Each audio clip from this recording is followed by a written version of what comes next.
여러분 안녕하세요. 여러분들과 함께 프레즈를 학습하게 된 강사 조교연입니다.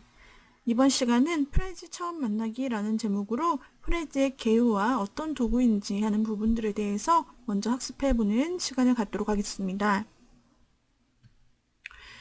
프레즈라고 하면은 최고의 프레젠테이션 툴이다 라고 여러분들이 이해하실 것입니다. 자, 프레즈는 프레젠테이션 발표 자료를 만드는 도구입니다. 비슷한 도구로는 파워포인트, 또 맥에서 사용하는 키노트, 또 아래 한글에서 만든 아래 한글의 파워포인트를 들 수가 있는데요. 다 프레젠테이션용으로 사용을 하지만 프레즈는 프레즈 고유의 독특한 기능을 가지고 있는 도구입니다. 텍스트와 이미지, 비디오, 사운드를 활용할 수 있고 또한 종이로 출력할 수 있다는 특징이 있는데요. 우리가 구체적으로 프레즈에 대해서 알아보기 전에 프레즈에 대해서 한번 어떻게 시작되었는지 이런 부분들도 알아볼까요?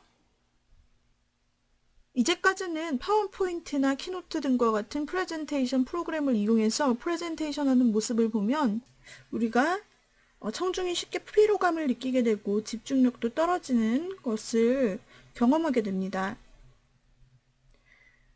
그럴수록 프레젠터는 슬라이드를 작성하는데 더 많은 시간을 할애하게 되는데 정작 중요한 내용과 발표에 대해서는 소홀해져 결국 실제 PT에서는 그 발표 내용을 읽기에 급급한 모습을 많이 볼 수가 있게 됩니다. 이런 상황 속에서 청중과 발표자 모두는 목말라 있는데 프레젠터는 무대 위에서 자신이 전하고자 하는 메시지를 분명히 전달해서 그들이 원하는 것을 얻어가기를 원하고 청중은 고개를 끄덕이거나 박수를 칠 수 있는 그런 프레젠테이션을 경험하기를 기대합니다. 그들의 이런 목마름을 해결하기 위한 좋은 툴이 바로 프레즈라고 할 수 있는 것입니다. 프레즈를 이용한 프레젠테이션을 이후부터는 프레지테이션이라고 말할 수 있는데요. 프레지테이션은 화면을 보며 컨닝을 하기도 어렵고 슬라이드를 보며 단순히 읽어내리기도 어렵습니다. 게다가 내용의 전후 순서를 본인이 이해하지 못하면 프레지테이션 자체를 할 수가 없습니다.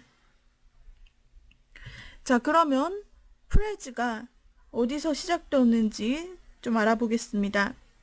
프레즈는 새로운 것을 접할 때 사람들이 좀 더 쉽게 이해할 수 있도록 도와주는 프로그램입니다. 기존의 발표 도구인 차트 개념의 슬라이드가 개발된 후 프레젠테이션은 큰 변화를 이루지 못한 채 다만 그 차트 개념을 중심으로 좀 더 좋은 차트를 만드는 방법에 대해서 개발되어 왔습니다. 그 상황 가운데서 프레즈가 태어난 것입니다. 프레즈는 아이디어를 하나의 공간 안에 표현하는 방식인데 어떻게 각각의 아이디어를 연결할 수 있으며 또 그 연결이 청중과 어떻게 소통할 수 있는지를 보여주는 유용한 도구입니다. 특히나 줌아웃을 통해 큰 사진을 보고 또 줌인을 통해 자세한 내용을 보여주는 입체적인 방법을 통해서요. 예를 들어 우리는 낯선 장소를 갈 때 인터넷을 통해 가는 경로나 목적지 주변을 검색하는데 검색 결과는 출발지나 목적지 위주로 나오지만 우리는 전체 방향을 가늠하기 위해 지도를 축소해서 보기도 하고 조금 복잡한 구간이나 확인이 필요한 곳에서 다시 그 부분을 확대해서 살펴보기도 하죠. 프레즈도 이와 비슷합니다. 발표하고자 하는 내용의 전체를 보여주기도 하고 부분을 보여주기도 하고 때로는 정해놓은 순서에 따라 흘러가기도 할 수 있습니다. 이 프레즈의 창업자 중 한 사람은 바로 건축가로 혁신연구소에서 그들의 연구 과제였던 상호작용 디자인 및 역동적인 그룹 등을 설명하기 위해 자세하게 보여줄 수 있는 사진과 전체 그림을 보여줄 수 있는 축소된 사진, 설명에 필요한 크고 작은 화살표, 배경 등을 발표 때마다 일일이 손으로 만들었습니다. 그리고 전체 부분과 동시에 보여주고 싶어서 2001년부터는 줌인과 줌아웃을 이용한 발표를 시도했습니다. 이때 프레젠테이션은 성공적이었고 원하는 목표를 이룰 수 있었습니다. 기존의 화살표, 배경, 그래픽 등의 건축의 역사와 관련 있는 시각적 자료로 둔갑하여 새로운 개념의 발표가 시작된 것입니다. 이 프레젠테이션을 본 사람들은 이런 발표의 매력을 느꼈지만 쉽게 따라하기는 어려웠습니다. 그러던 중 현재 프레즈의 CEO인 피터 알베이가 합류하면서 프레즈 개념을 기반으로 한 시제품을 만들어 회사를 설립하게 되었습니다. 이렇게 2009년 4월 헝가리의 부다페스트에 회사가 설립되었고 테드 컨퍼런스와 선스톤 캐피탈부터 투자를 받아 7개월 만에 샌프란시스코에 사무실을 추가로 열게 되었습니다. 결국 기존의 건축가였던 애담은 슬라이드 안에 자신이 원하는 모든 것을 효과적으로 표현하는 데에 한계를 느끼게 됐고, 그래서 그 생각을 더 잘 표현하기 위해 프레즈라는 회사를 창업하게 된 것입니다. 프레즈가 한글화되기까지는 SNS의 힘이 크게 작용을 했는데요. 프레즈가 온라인을 기반으로 하는 발표 도구이다 보니 한글 폰트에 대한 문제가 가장 크게 이슈화되면서 이미 발빠른 사람들이 프레즈의 커뮤니티에 한국 폰트 개발을 요청하는 글을 올렸지만 아직 계획이 없다는 답변만 돌아왔습니다. 그러나 한국을 잘 알지도 못하는 부다페스트에서 한국에 관심을 가지게 된 계기는 프레즈 관련 페이스북 모임인 프레즈로 발표하는 한국인의 모임이었습니다. 지속적으로 오프라인 모임을 주도하면서 회원이 점차 늘어나는 상황에 이르자 프레즈 본사에서도 한국이라는 나라에 대해 관심을 갖게 되었고 한글 폰트 개발에 대해서도 적극적으로 검토하게 된 것입니다. 우리나라의 산돌 커뮤니케이션 디자이너들의 도움으로 기술적인 부분을 해결하게 됨에 따라 빠르게 한글 폰트 개발이 진행되었고 결국 베타 테스트를 통해 최종적으로 한글 스타일이 추가되기에 이르렀습니다. 자, 그럼 프레즈에 대한 소개를 드려볼까요? 프레즈는 온라인을 기반으로 플래시 형태로 구현되는 프레젠테이션 도구입니다. 온라인에서는 100MB까지 누구나 무료로 사용할 수 있습니다. 오프라인에서 작업할 수 있는 데스크톱 버전도 있지만 1년마다 갱신되는 사용료를 지불해야 사용할 수 있습니다. 결과물을 이용해 온라인상에 바로 프레젠테이션을 할 수 있을 뿐 아니라 URL을, 즉 인터넷 주소를 공유해서 친구와 협업할 수도 있다는 커다란 특징이 있습니다. 프레즈에서 텍스트를 제외한 모든 이미지들은 기본적으로 프레즈 서버로 1차 업로드된 후 다시 에디터 모드의 화면으로 다운로드하게 됩니다. 그렇다 보니 삽입되는 객체 크기에 따라 또 인터넷 회선 상태에 따라 작업하는 속도가 달라질 수 있습니다. 프레즈는 다른 프레젠테이션 도구와 달리 어떤 특징이 있을까요? 바로 마인드맵 방식의 스토리텔링에 강한 도구라는 점입니다. 프레즈의 키워드라고 하면은 줌인, 줌아웃, 그리고 바로 스토리텔링을 들 수가 있습니다. 프레즈는 여러 장의 슬라이드가 아니라 한 장의 큰 캔버스에 모든 내용을 배치하고 발표할 순서대로 패스를 하는 것을 통해 연결하여 보여주는 방식입니다. 따라서 슬라이드가 바뀌면 이야기의 흐름이 단절되는 파워포인트와 달리 끝없이 이야기를 이어서 전개할 수 있는 스토리텔링에 강한 도구입니다. 프레즈를 처음 접하면 줌인, 아웃이나 회전 같은 역동성에 관심을 두기 쉽지만 시각적인 효과보다는 담겨있는 이야기와 그 이야기의 논리적 흐름이 더 중요한 요소라 할 수 있겠습니다. 또한 프레즈는 정보를 유기적으로 표현하는 도구입니다. 프레즈의 확대 축소 컨셉은 건축학도였던 프레즈 회사의 공동 창업자 애덤 솜라이 피셔의 아이디어에서 시작되었습니다. 앞서 말씀드린 것처럼 애덤은 건물을 설계하면서 고객에게 건물 전체와 각 층, 방의 세부 형태를 유기적으로 연결해 보여줄 수 있는 표현 방식이 없을까를 고민했고 이런 표현 방식을 모든 사람이 사용할 수 있게 만든 도구가 프레즈인 것입니다. 또한 온 오프라인의 특징이 있죠. 온 오프라인에서 모두 사용할 수 있는 도구다라는 부분입니다. 다음 프레즈는 커뮤니케이션 도구라는 부분입니다. 청중과 얼굴을 맞댄 현장뿐 아니라 공간에 제약이 없는 웹상에서도 프레즈를 발표할 수 있습니다. 특히 공동 작업으로 프레지 캔버스를 공유와 협력을 위한 멀티미디어 보드로 활용하면 세상을 바꿀 수 있는 아이디어를 여러 명과 공유하고 교류할 수 있습니다. 프레지는 여러 장의 슬라이드를 넘기면서 발표하는 파워포인트 키노트와는 달리 한 장의 무한한 캔버스에서 자신이 이야기하고자 하는 내용을 모두 담고 캔버스를 확대 축소 이동해가며 순서대로 보여주는 방식의 도구입니다. 그래서 이 방식을 GUI 방식이라고 하는데, 줌인 또는 줌에블 유저 인터페이스의 첫 글자를 조합한 것으로 GUI로 발음을 하게 됩니다. 프레지에서 사용하는 GUI 방식입니다. 먼저 한 장의 큰 캔버스 위에 텍스트, 이미지 등 여러 오브젝트를 위치시키고, 다음으로 발표 화면에 보여줄 오브젝트의 순서를 프레지의 패스 기능으로 설정하고, 다음 보이지 않는 카메라가 캔버스에 다가가고 멀어지는 느낌처럼 확대, 즉 줌인, 그리고 축소, 줌아웃 및 이동, 팬을 하면서 설정한 패스 순서대로 오브젝트를 발표 화면에 보여주는 것입니다.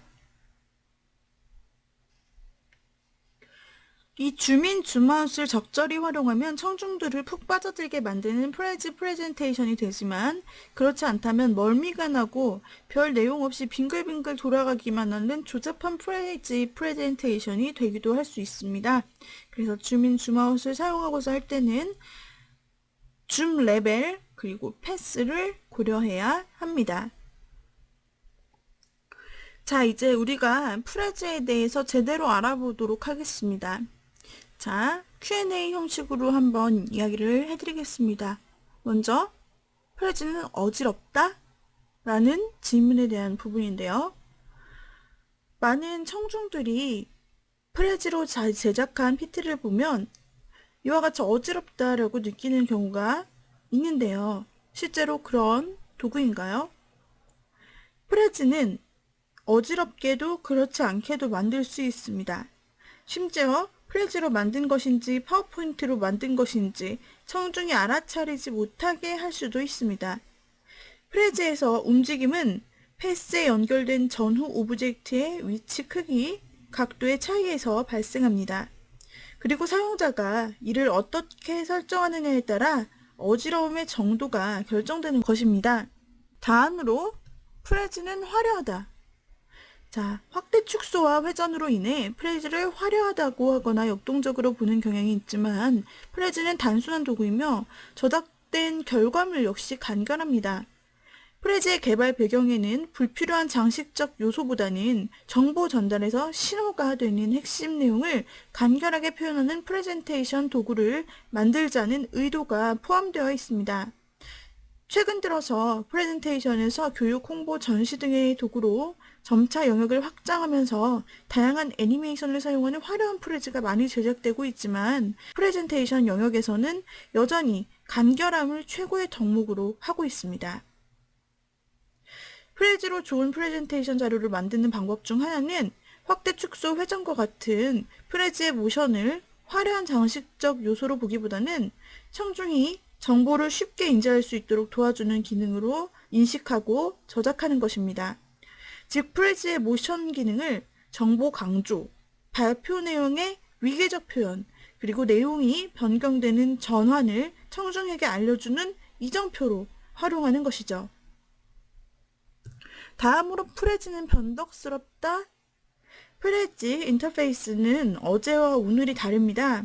버튼의 형태나 위치가 수시로 바뀌기도 하고 다시 이전으로 돌아오기도 했습니다. 심지어 사용자마다 인터페이스가 다른 경우도 있습니다.